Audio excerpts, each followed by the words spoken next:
Hello दोस्तों। आज हम नेक्स्ट लेक्चर लेकर के आए हैं प्रीवियस ईयर क्वेश्चन जियोग्राफी के। हम इसमें 3 लेक्चर ले चुके हैं और हमने इसमें टाइप 2 के 25 क्वेश्चन करवाए थे। आज हम 26 नंबर से करवाएंगे क्वेश्चन और 10 क्वेश्चन आज हम ख़त्म करेंगे। तो देखिए 26 नंबर क्वेश्चन में क्या लिखा है। किसी नक्शे पर ढाल को दिखाने के लिए खींची गई असंबद्ध रेखाओं को क्या कहते हैं। इस क्वेश्चन को करने से पहले हम इधर समझते हैं। यहाँ पे एक आप यहाँ पे एक शब्द देखिए ढाल, ठीक है। और हम आगे इसके पहले कुछ देखते हैं। यहाँ पे मैप में, इस मैप में आप देख रहे हैं कि यहाँ पे एक पहाड़ की तरह बनाया गया है और इस पहाड़ में आप ये देख रहे होंगे कि यहाँ पे कुछ डॉट डॉट रेखाएं बनाई गई हैं। जहाँ पे मैं ग्रीन गिन कर रहा हूँ वहाँ पे डॉट डॉट कुछ रेखाएं बनाई गई हैं और इस डॉट डॉट के ऊपर आप यहाँ पर देख पा रहे होंगे यहाँ पे कि यहाँ पे 50 लिखा गया है। इस जगह पे 50 लिखा गया है और 50 के ऊपर 40 और 40 के ऊपर 30 लिखा गया है। तो ये क्या है, आप 50, 40 और 30 इसमें आप थोड़ा सा ध्यान देंगे तो जैसे ये पास में होगा इस जगह पे जब पहाड़ की ऊंचाई के साथ जब रेखाएं ऊपर बढ़ रही हैं तो यहाँ पर जब ये जाकर मिलेंगे तो यहाँ पर 50 लिखा है। जब और थोड़ा नीचे ढाल से जब रेखाएं जाकर मिल रही हैं तो उसके पास जब आगे मिलती हैं तो वहाँ पर 40 लिखा है। जब और नीचे की ढाल से जब रेखाएं जाती हैं तो वो जाकर जब आगे मिलती हैं तो वहाँ पर 30 लिखा है।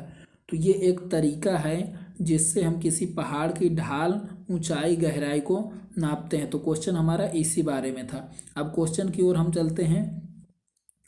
क्वेश्चन में लिखा है कि किसी नक्शे पर ढाल को दिखाने के लिए खींची गई असंबद्ध रेखाएं क्या कहलाती हैं।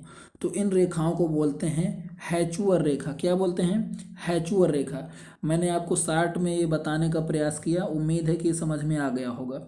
ठीक है, तो इनको क्या बोलते हैं? हैचुअर रेखा। अब क्वेश्चन नंबर 27 में है मैग्नेटिक मेरिडियन क्या है। मैग्नेटिक मेरिडियन क्या है, इसको भी करने से पहले हम कुछ समझते हैं। यहाँ पे देखिए हमारी जो अर्थ है तो वो 23.5 डिग्री अपने अक्ष पर झुकी हुई है। ये जो मैं यहाँ पे रेड रेड कर रहा हूँ ये 23.5 डिग्री है जो हमारी पृथ्वी अपने अक्ष पे झुकी हुई है। ठीक है, तो ये क्या है, जियोग्राफिक जो इसका झुकाव है वो हो गया।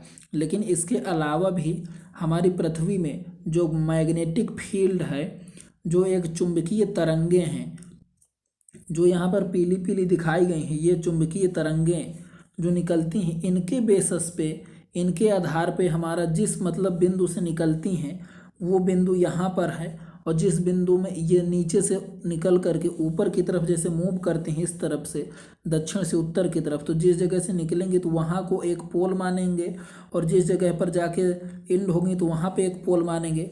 तो वो जो पोल हैं तो उनको क्या बोलेंगे, एक को बोलेंगे नॉर्थ मैग्नेटिक पोल और एक को बोलेंगे साउथ मैग्नेटिक फील्ड। ठीक है, तो नॉर्थ और south magnetic field magnetic pole हो जाएंगे ये दोनों। ठीक है, तो ये जो पोल हैं तो ये कौन से पोल होंगे?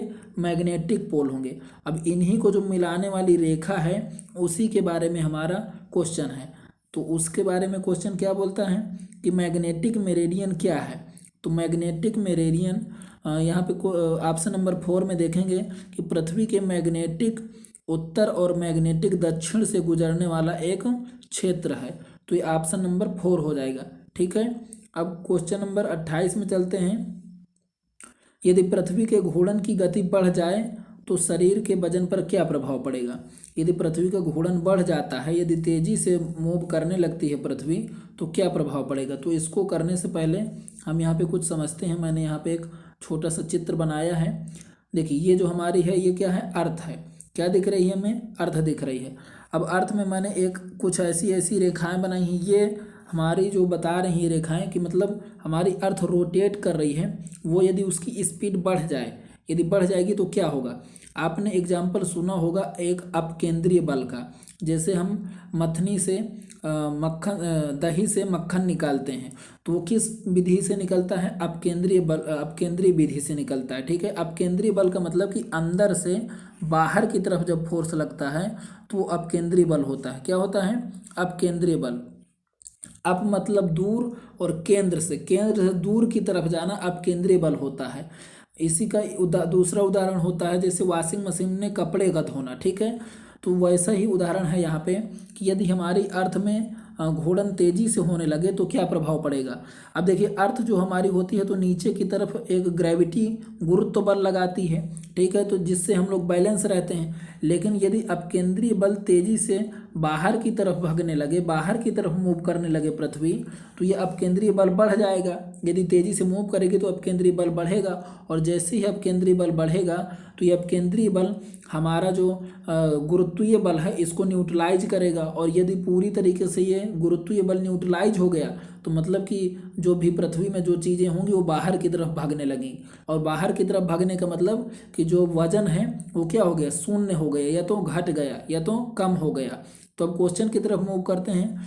क्वेश्चन में क्या बोला था, क्वेश्चन में बोला था कि यदि पृथ्वी के घूर्णन की गति बढ़ जाए तो शरीर के वजन पर क्या प्रभाव पड़ेगा, तो शरीर का वजन घट जाएगा। इसका ऑप्शन नंबर 1 सही हो जाएगा, ठीक है।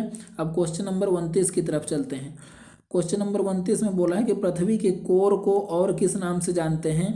तो ये एक फैक्चुअल क्वेश्चन है। पृथ्वी के कोर को हम गुरुमंडल के नाम से जानते हैं, गुरुमंडल के नाम से, ठीक है। क्वेश्चन नंबर 30 में देखिए क्या लिखा है, ध्रुवीय क्षेत्र की आबादी किन कारणों से विरल है। ध्रुवीय क्षेत्र मतलब उत्तरी ध्रुव दक्षिणी ध्रुव, तो आपको क्या लगता है किस कारण से वहाँ पे जो लोग हैं कम रहते होंगे। खनिज पदार्थों की कमी से, कि अनुपयुक्त जलवायु की कमी से, कि अनुपजाऊ भूमि की कमी से, कि पर्वतीय स्थलाकृति से। मतलब अनुपजाऊ भूमि है वहाँ पर, पर्वतीय स्थलाकृति है, कि अनुपयुक्त जलवायु है, कि खनिज पदार्थों की कमी है। इसमें से कौन सा ऑप्शन सही हो जाएगा, तो इसमें से हमारा ऑप्शन सही हो जाएगा अनुपयुक्त जलवायु, क्योंकि वहाँ पे सर्दी बहुत ज़्यादा है, बर्फ़ है, ठीक है, तो वहाँ पे हम लोग सर्वाइव नहीं कर सकते हैं। तो हमारे और आंसर गलत हो जाएंगे, ऑप्शन नंबर 2 ठीक हो जाएगा, ठीक है। अब क्वेश्चन नंबर 31 की तरफ चलते हैं। 31 में लिखा है किसी वस्तु का अधिकतम भार किस स्थिति में होगा। तो ये तब होगा जब कोई वस्तु कहाँ पर होगी, ध्रुवों पर होगी। कहाँ पर होगी, ध्रुवों पर। ध्रुवों पर क्यों होगी, क्योंकि यहीं पर जो हमारा गुरुत्वीय जी होता है, नियतांक जो जी है उसका मान सर्वाधिक होता है, और जी का मान जितना अधिक होगा वहाँ पर वजन उतना ही अधिक बताया जाएगा, ठीक है। अब देखते हैं क्वेश्चन नंबर 32 में क्या लिखा है, पृथ्वी का औसत तापमान क्या है। पृथ्वी का औसत तापमान क्या है, ये है क्वेश्चन यहाँ पर। तो इसका औसत तापमान है 16 डिग्री सेल्सियस। यदि डिग्री सेल्सियस को फ़ारेनहाइट में बदलने के लिए बोला जाए तो एक फार्मूला होता है फ़ारेनहाइट में बदलने के लिए, 9/5 डिग्री सेल्सियस प्लस 32, ठीक है। ये आप याद रख सकते हैं, ठीक है। यदि कहीं मान के चलिए फ़ारेनहाइट में पूछता है तो इसमें आप इस फार्मूले में रखेंगे तो हमारा फ़ारेनहाइट में आंसर आ जाएगा। अब क्वेश्चन नंबर 33 में देखते हैं, पृथ्वी की भूपर्पटी के प्रत्येक टुकड़े को क्या कहते हैं। जो भूपर्पटी के टुकड़े हैं, आपने नाम सुना होगा कुछ प्लेट टेक्टोनिक नाम से, ठीक है ना। तो जो प्लेट टेक्टोनिक मतलब प्लेटों का टकराना, ठीक है। तो प्लेट टेक्टोनिक जो भूपर्पटी में बहुत सारी प्लेटें हैं एक तरीके से तैरती रहती हैं, जिसमें से हमारी Indian plate, Australian plate, European plate, ठीक है, अमेरिकन प्लेट, ऐसी ऐसी प्लेटें हैं। तो उनको, उन टुकड़ों को क्या बोलेंगे, प्लेट बोलेंगे। क्या बोलेंगे, प्लेट। तो ये ऑप्शन नंबर 2 ठीक हो जाएगा।